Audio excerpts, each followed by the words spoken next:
한겨울이 다 가고 벌써 이제 봄이 한참입니다. 다음 주에는 부활주일 예배가 있고 또 오늘 종려주일 또 고난주간이 시작되죠. 기독교 역사에서는 이렇게 중요한 절기들을 정해서 지킵니다. 우리나라에도 그렇게 절기를 지키는 일이 있지요. 구정 연휴도 있고 또 가을에 추석 등이 있습니다. 예수님 당시에 이스라엘에도 그 중요한 3대 절기가 있었습니다. 신명기 16장에 의하면 유월절, 칠칠절 그리고 초막절입니다. 그러니까 이 절기들은 이스라엘 백성을 애굽에서 구원하신 하나님의 출애굽 역사를 상징하며 그 사건과 관계가 있는 절기들입니다. 또한 이스라엘 백성들이 농사를 짓는 그 시기와도 관련이 됩니다.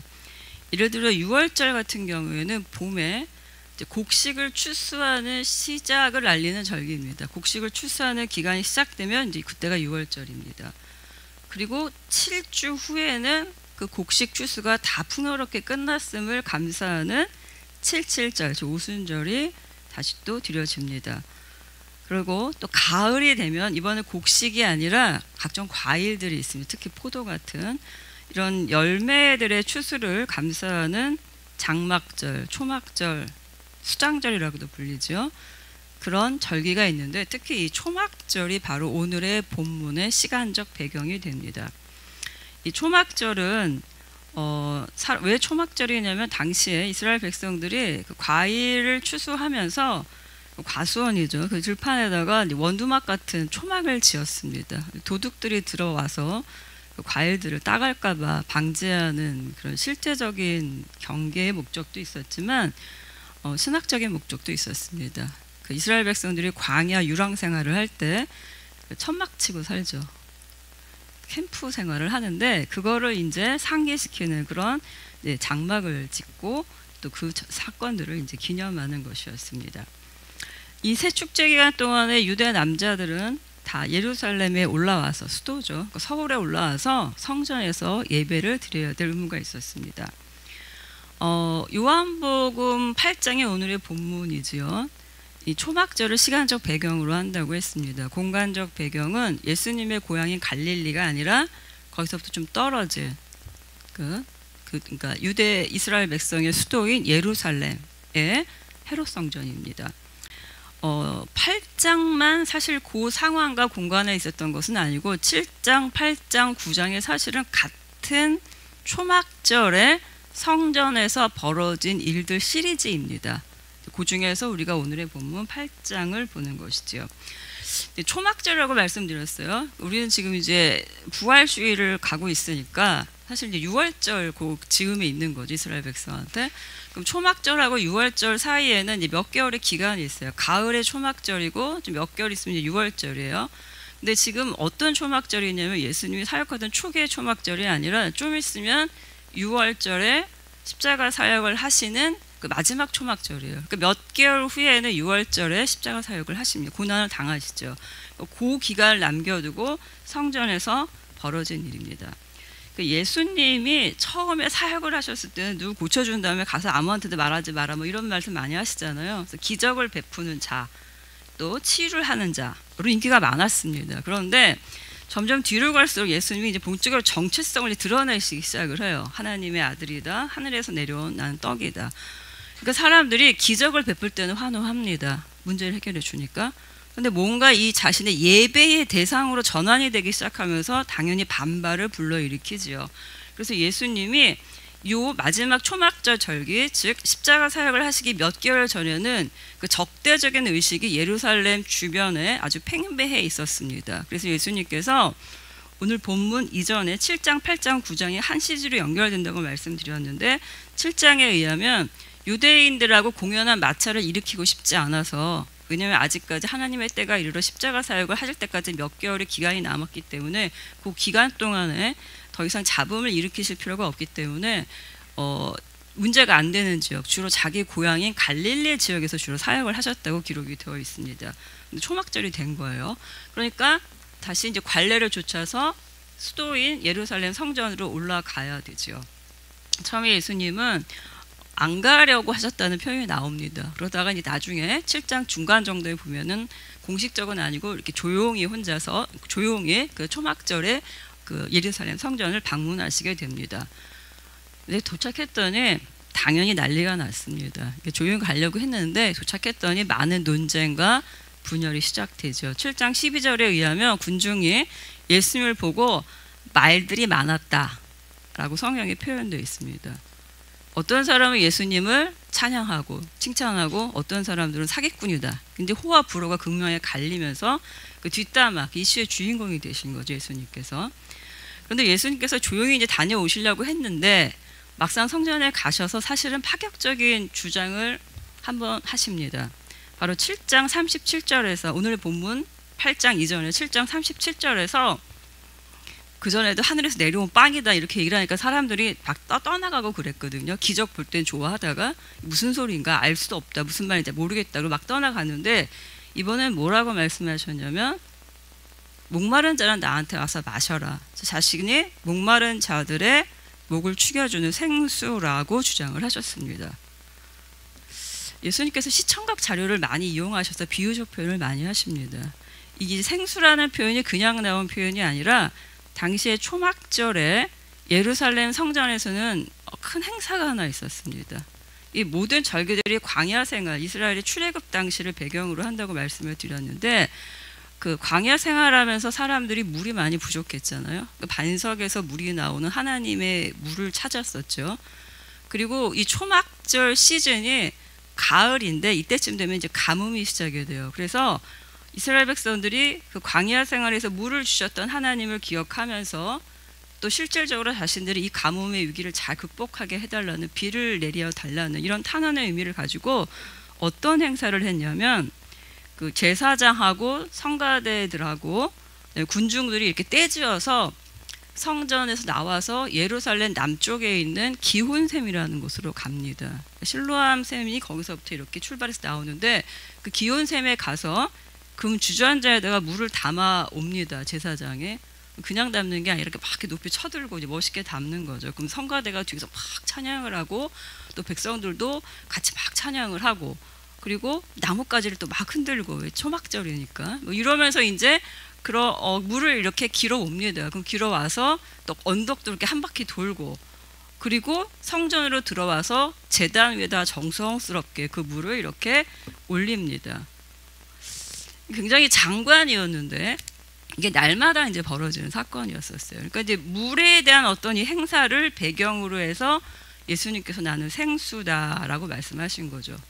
그러니까 마지막 날 7일 동안 그 행사가 진행이 될 때 마지막 날이 클라이맥스였는데 7장 37절은 바로 이런 사건을 배경으로 해서 본인이 사람들이 그 반석의 물, 광야 생활의 물을 기억하고 있는데 본인이 하나님이 주시는 물과 같은 존재, 그러니까 영원하게 목이 마르지 않는 그런 존재로 소개를 하니 당시 난리가 난 거죠. 본인은 하나님의 위치를 좀 설명을 했기 때문에. 그래서 바리새인들이 성전 경찰들을 보내고 잡아오라고 하면서 한바탕 소동이 벌어집니다.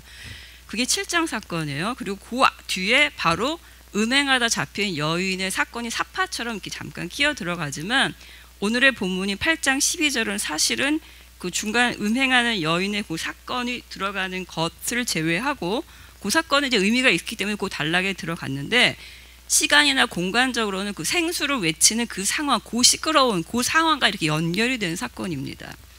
근데 이제 물로 한번 얘기를 했단 말이에요. 사람들이 이제 뒤집어졌는데 이번에 또 한 기가 막힌 얘기를 한 번 더 하십니다. 뭐라고 얘기를 하시냐면 본인이 세상의 빛이라고 주장을 하신 거죠. 이 초막절 행사에는 물의 행사만 있었던 게 아니에요. 중요한 행사가 하나 더 있었습니다. 바로 빛의 행사였습니다. 그러니까 물의 의식이 건조한 가을에 물이 필요하다. 광야에서의 그 물을 다시 기억하면서 그 물을 기원하는 그런 행사였다면 빛의 행사는 광야에서 그들을 인도하던 불기둥의 빛이 있었죠. 그것을 상징하는 행사입니다. 그런 예식이죠. 근데 계절적으로는 추분을 기준으로 이 초막절 행사가 진행이 됐는데 추분은 낮하고 밤하고 길이가 같은 지점이에요. 이 시즌이 지나면 이제 밤이 길어지면서 본격적으로 어두움의 계절이 시작됩니다. 그러니까 사람들은 당연히 빛을 그리워하죠.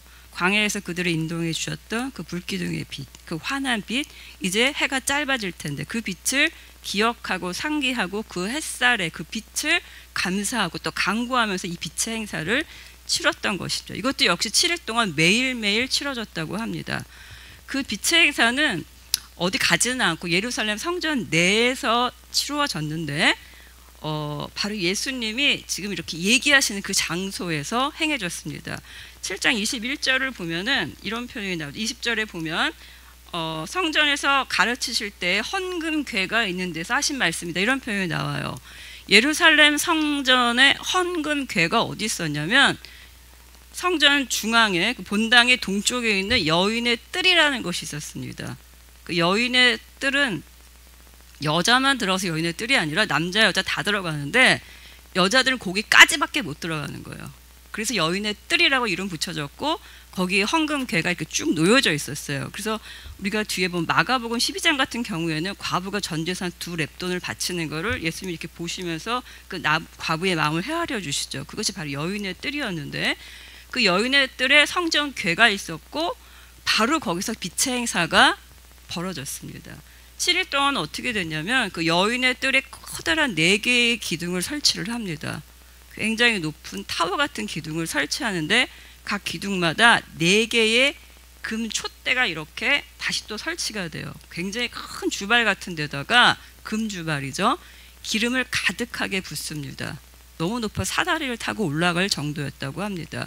그리고 불을 붙이는 심지는 아무것을 하지 않고 경건하게 하기 위해서 제사장들의 의복, 낡아서 더 이상 쓸 수 없는 그런 의복들을 가지고 옷을 솔기를 풀든가 해서 심지를 만들어서 그렇게 금 등잔대에서 불을 밝히는 행사를 7일 동안 그렇게 했다고 합니다. 한번 상상을 해보세요. 지금 우리는 이제 전기가 들어오니까 불이 그렇게 중요하지 않은데 당시에는 야간 조명이 지금처럼 많은 시절이 아니죠.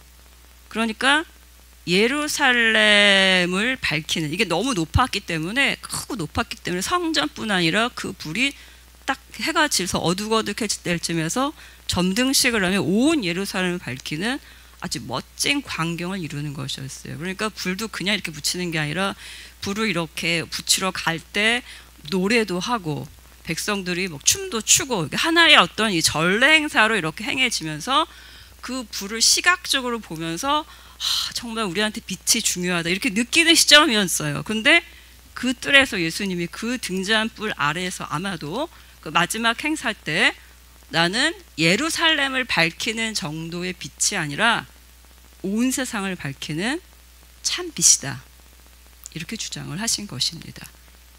나를 따르는 자는 어둠 속에 다니지 아니한다. 또 이렇게 선언을 하셨습니다.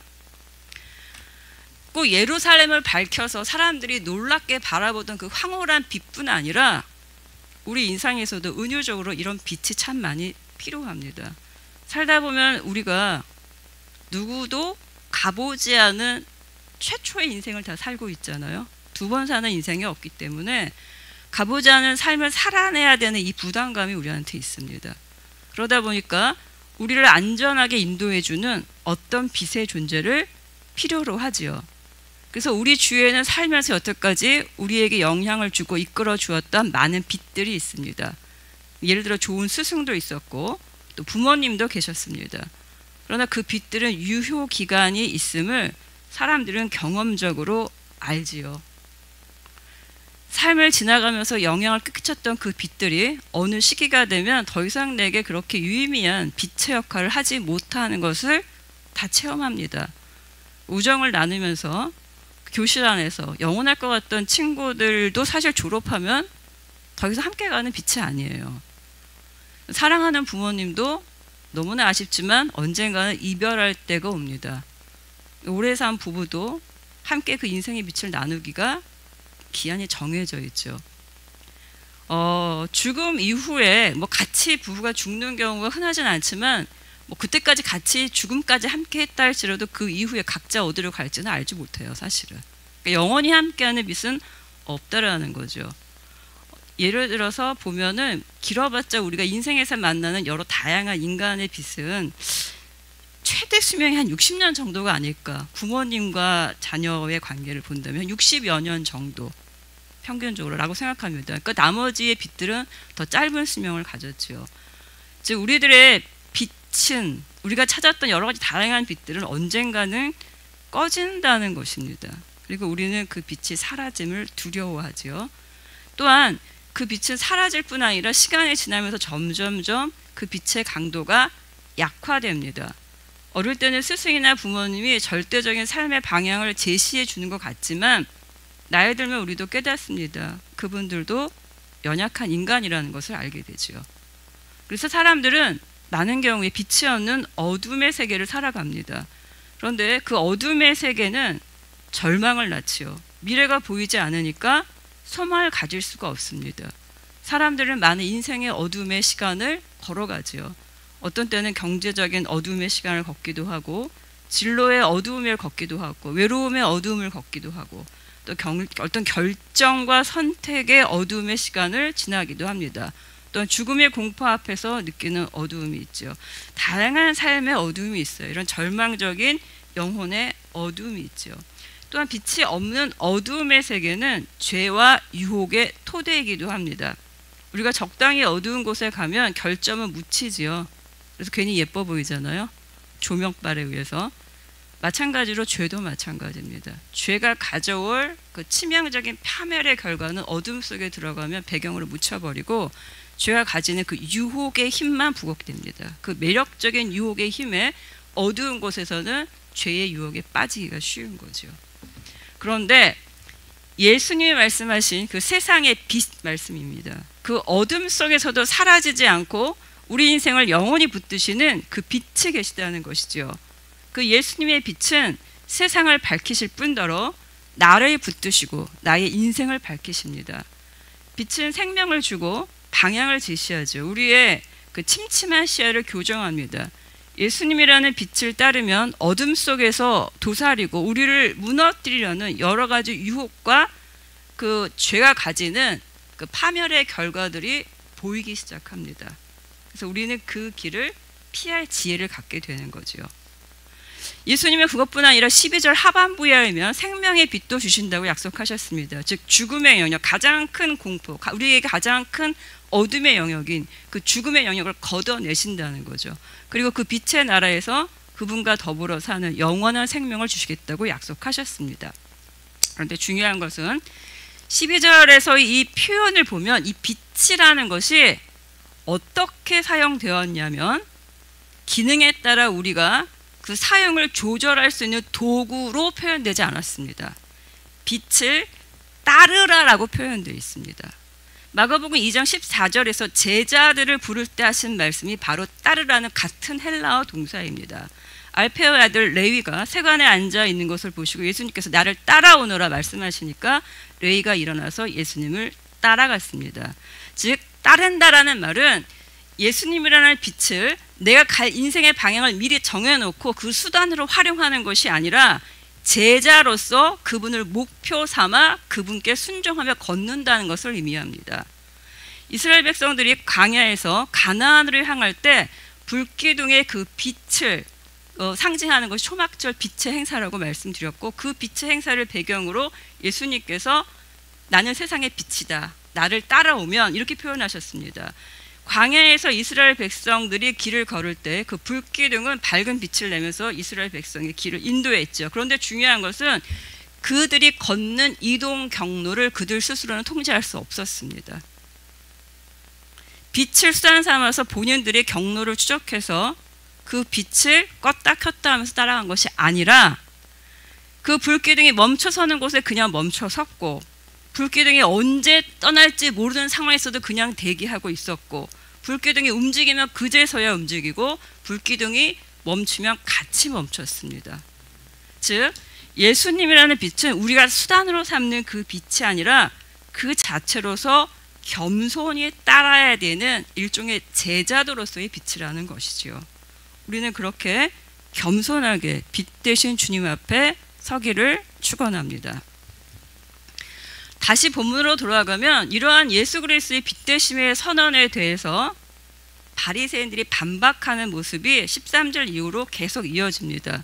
그들 입장에서는 광야에서 그들을 인도하시던 불기둥으로 비춰주던 그 하나님의 빛과 예수님의 빛이 같다라는 주장이거든요. 당연히 그들이 갈고 있던 선 지식으로 예수님의 선언에 반박을 가하기 시작합니다.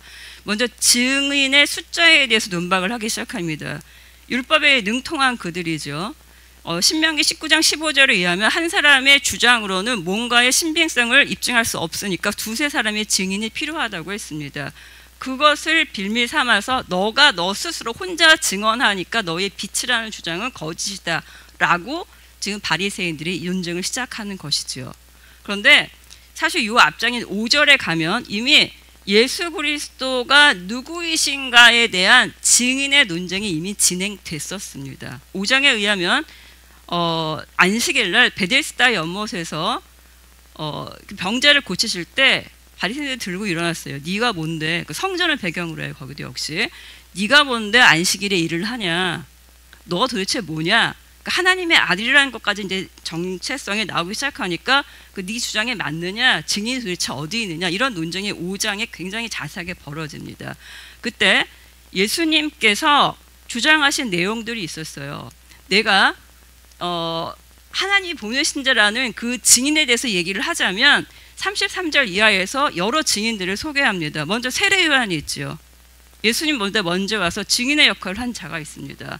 세례 요한도 거론하시고 36절에서는 누가 꼭 말을 해서가 아니라 내가 한 일을 봐라. 내가 한 일을 보면 그 일이 사람을 살리고 하나님을 높이고 찬양하는 일인데 이것이 어떻게 사람에게서 오고 또는 마귀에서 온 것이겠느냐, 하나님에게서 온 것이다. 즉 내가 하는 일, 하나님께서 맡기신 그 일이 나를 증언한다 라고 말씀하셨고, 37절에서는 하나님 자신이 예수 그리스도인 이 아들에 대해서 증명한다고 말씀하셨습니다. 또 38절은 이미 성경에서 이미 여러 차례 예수 그리스도에 대해서 계시하고 있다라고까지 말씀하셨죠. 그러니까 할 필요가 없는 논쟁을 다시 되풀이하면서 지금 얘기를 거론하고 있는 것이죠, 바리새인들이. 그래서 예수님은 8장 15절에서 바리새인들에게 이미 주님께서 자신의 증인됨을 이렇게 여러 차례 논쟁하셨는데도 불구하고 나의 증언을 믿지 못하는 너희들은 인간적인 판단, 즉 사람이 정한 기준을 가지고 이렇게 저렇게 너희들이 원하는 답을 이끌어내기 위해서 이렇게 저렇게 상황을 유도한다라고 힐난을 하고 계시는 것입니다. 그러면서 18절 다시 한번 쐐기를 박으시는 거죠. 본인과 나도 나에 대한 증인이지만 하나님께서 나를 보내시는데 나를 보내신 아버지께서 나를 직접 증언하신다라고 다시 한번 확인을 해주시는 것입니다. 그러나 바리새인들은 이에 수긍하지 않습니다. 논쟁이 계속 꼬리를 물고 이어집니다. 19절에서 이들은 다시 질문하죠. 그러면 너희 아버지가 도대체 어디 있느냐고 질문합니다. 그러니까 정체성을 알고 싶어서 하는 질문이라기보다도 이미 논쟁의 대상이 되는 그 질문들의 답은 이미 주어졌고, 그 논쟁 이전에 예수님께서 하신 일이 미치는 여파와 그 일이 어디서부터 왔는지 그 신비한 능력을 봤을 때는 이것은 논쟁의 대상이 아니라 설득의 대상이 아니라 사실 믿어야 될 대상이었죠. 그러나 이스라엘을 지도하던 이 신학 종교 지도자들은 이 세상의 빛이라는 예수님의 증언에 대해서 반박할 근거를 찾기에 혈안이 되어 있느라 그 참 정체성에 대한 증언을 무시합니다. 그래서 예수님께서는 이 지리한 논쟁 끝에 다시 한번 그들에게 결론을 내리시죠. 19절에서 너희는 아버지도 모르고 예수님도 모른다, 모르는 자들이다, 이렇게 결론을 내리십니다. 이어지는 8장 후반부에서도 적대감이 팽배한 속에서 예수님과 바리새인들 사이에서 끝없는 논쟁이 계속 이어집니다. 현대에 우리는 이 본문들 시리즈를 읽으면서 이런 생각을 가질 수가 있어요. 빛 대신 주님을 몰라보니 참 한심하다. 이렇게 예수님을 몰라볼 수가 있을까? 이러면서 우리를 예수님 편에서 그 예수님 입장과 동일시합니다. 전주적 작가의 시점이죠. 쉽게 말하면 나는 다 아는데 이걸 왜 모를까? 이게 더 나아가면 예수님에 대해서 그 정체성을 참으로 아는 자세뿐 아니라 나는 그렇지 않을 거야 라는 바리새인들을 한심하게 생각하는 오만한 태도로 나아갈 우려도 있습니다. 이 빛에 대해 논쟁하는 사람들도 그랬죠. 그들은 자기들이 하나님 편에 서 있다고 생각하는 나름의 유수한 종교 지도자들이었습니다. 그들도 지금 벌어지고 있는 이 일이 뭔가 신선하고 굉장히 의미를 가지는 중요한 일이라는 것을 본능적으로 알고 있기 때문에 경계하는 것입니다. 그러나 그들이 그 중요한 의미를 인정하고 싶어 하지 않는 것은 그들이 가지고 있던 그동안의 신앙의 잣대가 있었죠. 받았던 교육과 종교 제도가 있었죠. 그래서 그 신선한 틀을, 그 신선한 빛을 쉽사리 인정할 수 없었고, 반박할 확실한 근거를 찾기 위해서 무의미한 질문들을 계속 던지고 있는 것입니다. 즉, 본문은 많은 경우에 우리가 신앙의 빛 안에 거한다고 생각하지만 사실은 그 빛을 거부하는 자리에 있을 수도 있다는 그런 경고를 보내고 있는 것입니다. 우리 교회에는 굉장히 여러 가지 특징들이 있는데 그 중에 하나가 다채로운 이제 신앙 경력을 가지신 분들이 참 많다는 것이라고 생각합니다. 어떤 성도님은 신학교에서 신학을 전문적으로 공부하셨을 수도 있고, 또는 여러 다양한 목회 현장 또는 사역의 현장에서 과거에 사역을 했던 풍부한 경험을 가졌을 수 있고, 또는 현재 하고 있을 수도 있고, 저를 포함해서, 또는 미래 사역을 위해서 준비 중일 수도 있습니다. 또 신학을 하거나 전문적인 사역을 하지 않았다 할지라도 과거에 직분을 가지고 교회에서 봉사했던 경험이 많으신 분들도 많고, 또 여러 가지 훈련을 체계적으로 받으신 분들도 많습니다. 이런 신앙 이력은요, 우리가 쉽게 신앙을 배신하지 않는 우리의 신앙의 저력이기도 하고요, 또한 귀한 영적 유산이기도 합니다. 그래서 이 귀한 경험과 지식이 우리 교회를 살리고 우리 교회에 주님께 영광을 돌리는 그런 귀한 통로가 되기를 참으로 축원합니다. 그러나 동시에 그렇게 우리가 더욱더 조심할 부분이 있다라는 것을 오늘의 본문에서 발견합니다. 본문은 우리에게 어쩌면 저를 포함해서 말입니다, 우리의 오랜 신앙 이력이나 경험이나 나름의 봉사의 섬김의 경력이나 사역의 활동들이요, 어쩌면 나에게 신앙적인 편견을 만들어 올렸고 나만의 종교적 제도를 만들 수도 있음을 경고하고 있기 때문입니다.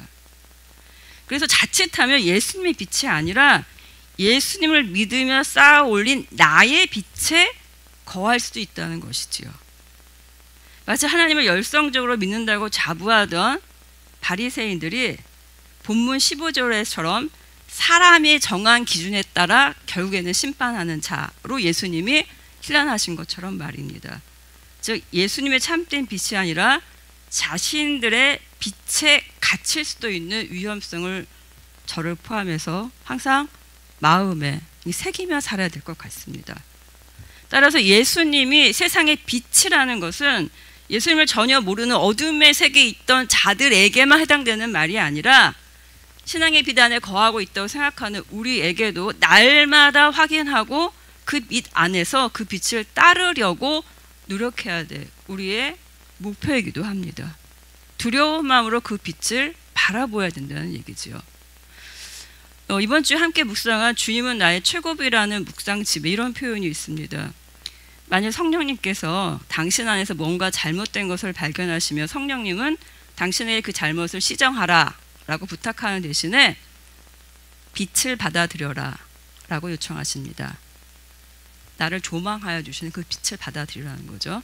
주님이 당신의 잘못된 것을 바로 세우시는 그 작업을 하는 것입니다.